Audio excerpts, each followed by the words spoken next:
Am I the antagonist for putting up a no trespassing sign on my fence after seeing my neighbor's kids on the roof of my shed? I moved into my neighborhood about 5 years ago and am a single woman in my mid to late 20s. Early on, I would hang out with the children on my street and be lenient with them regarding being on my property. About 1.5 years in, I got a puppy that got out quite a few times over the first couple years of owning her, and my neighbor has been helpful in helping get her and keeping her in their house or backyard sometimes if I'm not home. This was when I learned she could open the front door from the inside. This family has been generous on other occasions, such as having me over for dinner once, shoveling my driveway a couple of times, and assisting, barely, with putting up a new fence that benefited them as much as it benefited me. Over the past year, there have been numerous occasions where their son, Timmy, will either hop the fence to get into my backyard or open the gate and later leave it open because it's too tall for him. My dog got out a few more times because this happened on multiple occasions. I had asked Timmy and the other children on our street nicely to ask for my permission before entering my backyard. I had even talked to Timmy's mother about it a few times, one of which was when she was opening my back gate to let Timmy in. Her reasoning for this was because I was not home when Timmy knocked on my door, so she took it upon herself to let him in. After that moment, I bought a no trespassing sign to put on my fence but ended up not using it. Thankfully, the past few months have been fine, and Timmy and his friends were even coming to my front door to ask if I could get their ball for them, so I figured we were past this. This morning I was driving back onto my street, but when I was about to pass my house to get to my driveway,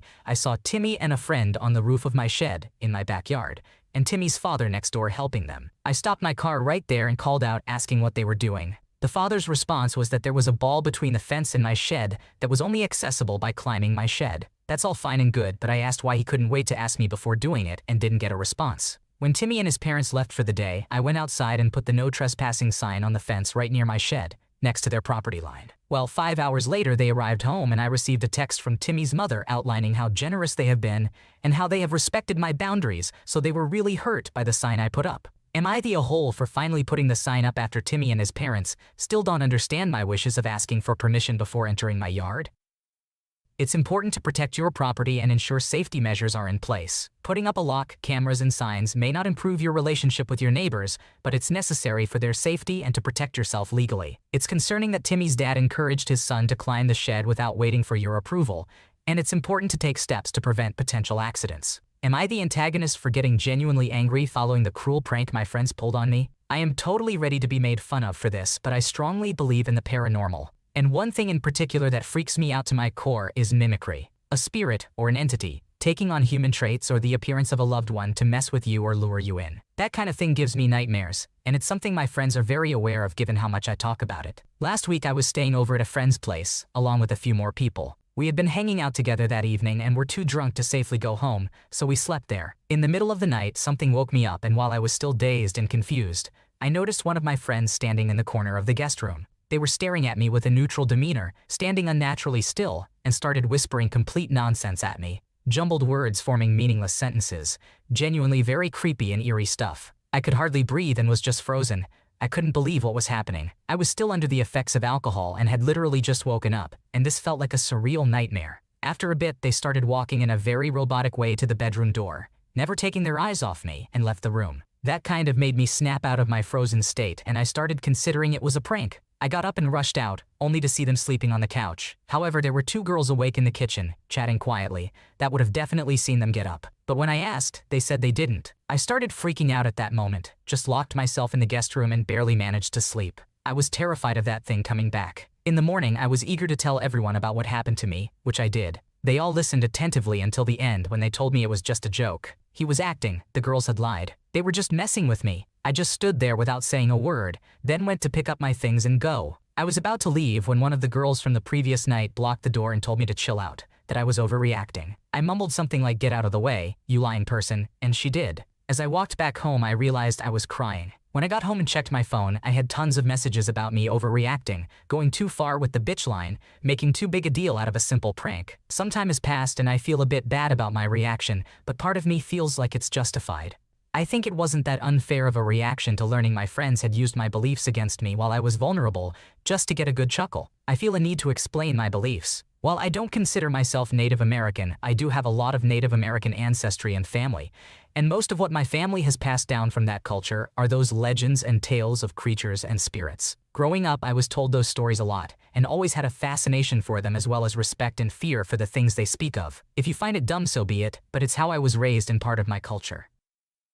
Making a prank using someone's worst fears is an extremely bad idea. A prank is only successful if it makes everyone laugh. The goal is not to scare people to death. I'm not scared of ghosts and I would have been terrified. This prank was just mean and it was too long. So it's too far for you to call your friend a bitch. But it's not too far for them to all come together and act out one of your worst fears as a prank. Pranks are supposed to be funny for all involved, including the pranked. Am I the antagonist for dismissing my sister when she was venting to me and not being supportive? My sister lost her first husband 8 years ago after a 3-year cancer battle. Their kids were 8, 7, and 5 at the time of his death. The day my sister lost her husband, she met her current husband Leon, who had also lost his wife that same day. His 2 kids were around the same ages as my older niece and nephew. The 2 of them became friends, and for 3 years that's all they were. But they did become more sometime after 3 years of being support for each other. They got married a little over 2 years ago. The kids in their household are now 16, 15, and 13, sister's kids, and 16 and 14, Leon's kids. Their blended family is far from the Brady Bunch, but I have known blended families with far more hostility between them.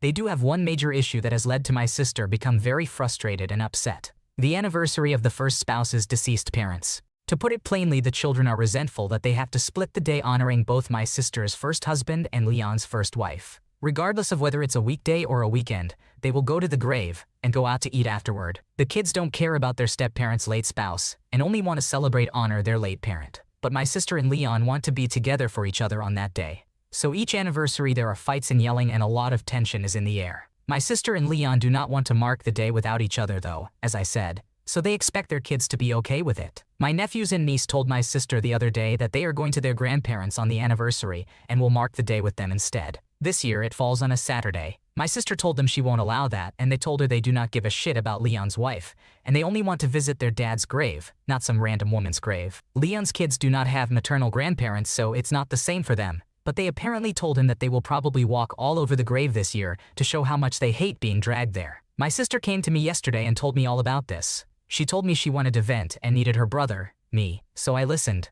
I said nothing while she vented, but then she told me I could say something at least, and I asked her what she wanted me to say. She said I could say that I'm sorry, that I hate her going through this. I could reassure her she's doing the right thing. I told her I was sorry she was upset. She then asked me if I felt she was wrong, and I told her I didn't want to fight. She said she wanted honesty. So I told her that I feel as though she should have seen something like this coming given all 5 kids hate the way the anniversary is spent now. She accused me of being dismissive to her venting, and she told me I needed to be more supportive. She also told me to grow up because I had the same mindset as literal children. Am I the asshole?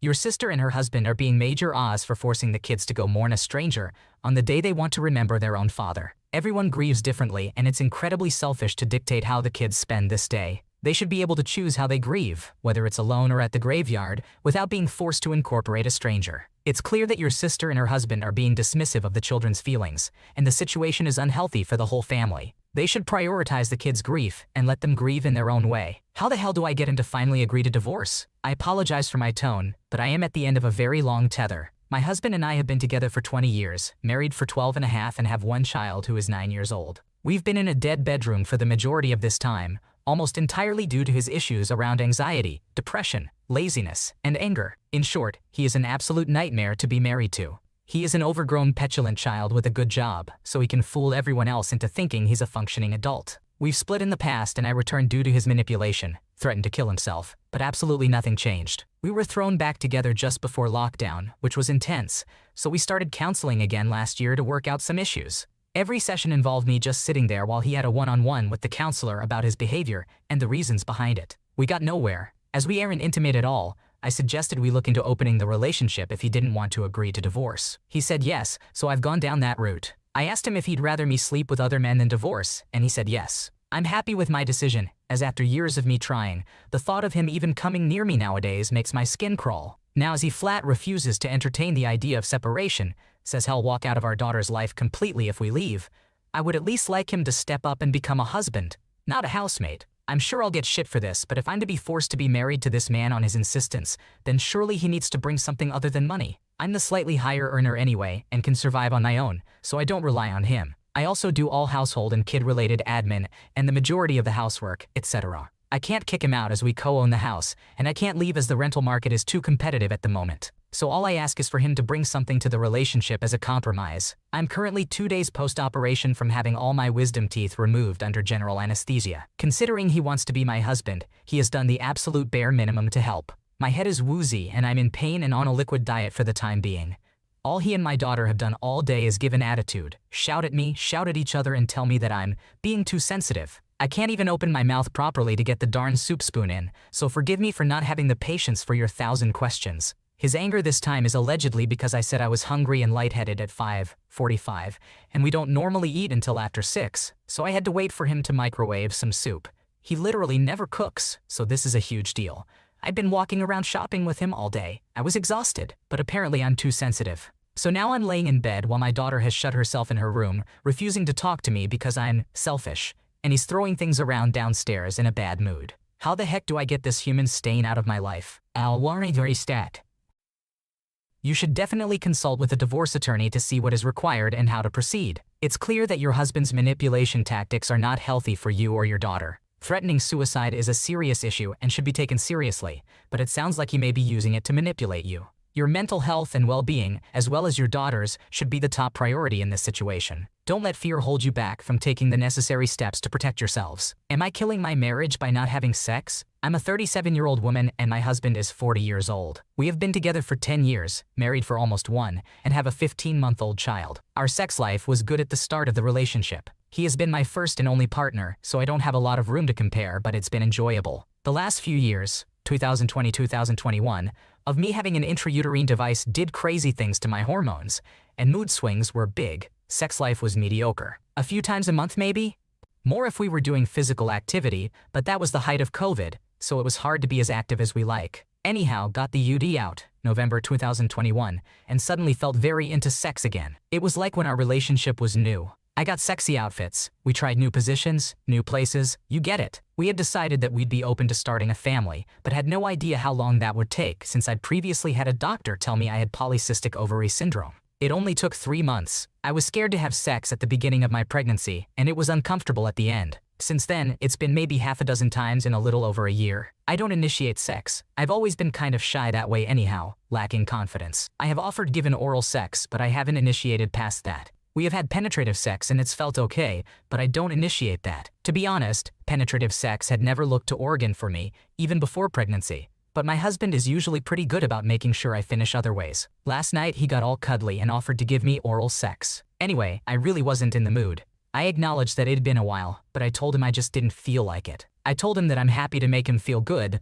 but that I just didn't feel sexual. He told me to think about if he said the same thing to me and how I'd feel. Honestly, it would suck. I just haven't felt sexy since gaining weight during pregnancy, and even more during maternity leave, and more now with the stress of work. I'm 6'3" and approaching 250 pounds, so not completely a round ball, but pretty darn close. I had worked hard with a nutritionist and personal trainer to get from nearly this same size back to 180-190 for about a year and a half or so before getting pregnant. I was fit and looking the best I had in my life. I've always struggled with weight and body image, and dieting can easily lead to disordered eating for me. My biggest was 305 at 18 years old. Anorexia got that down to 140. While home on maternity leave, I ate whatever quick crappy food I could cobble together, and my nutrition had definitely taken a back burner with the stress of parenthood. Forget about time for working out, all of that to say, I told him that I really am not comfortable with how I look, and I just don't feel sexy or like having sex. Honestly, I don't even have the urge to masturbate. It's like my sex drive vanished. I still enjoy making him feel good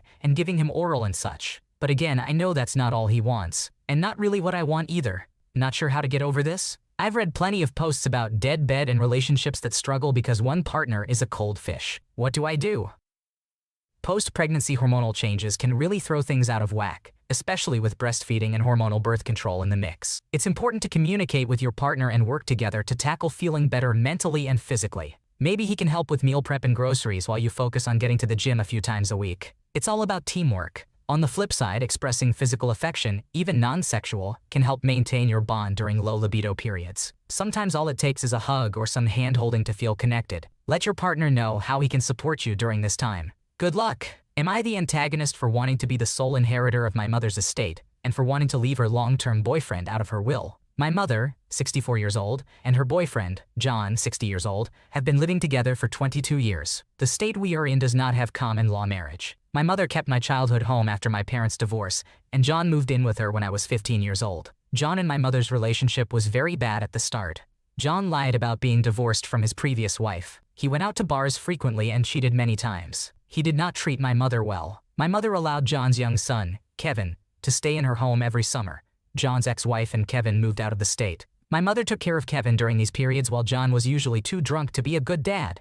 John gave all of his assets to his ex-wife and son, and he had no financial stability to help my mother. He did not pay her for rent or bills for the first 8 years he stayed in her home. This meant that my mother struggled to make ends meet and could not help financially support me while I was in college. Fast forward, John stopped drinking heavily about 8 years into their relationship. His behavior improved. He started paying rent and bills most of the time. He sometimes shorted my mother for these items to help Kevin through college. Fast forward to now, John mostly treats my mother decently. He still has a very bad temper. My mother takes care of my 93-year-old grandmother, and John barely helps her with that. Kevin now ignores my mother. It hurts her that she put so much effort into caring for Kevin, and Kevin didn't even acknowledge her at his wedding. Now the problem.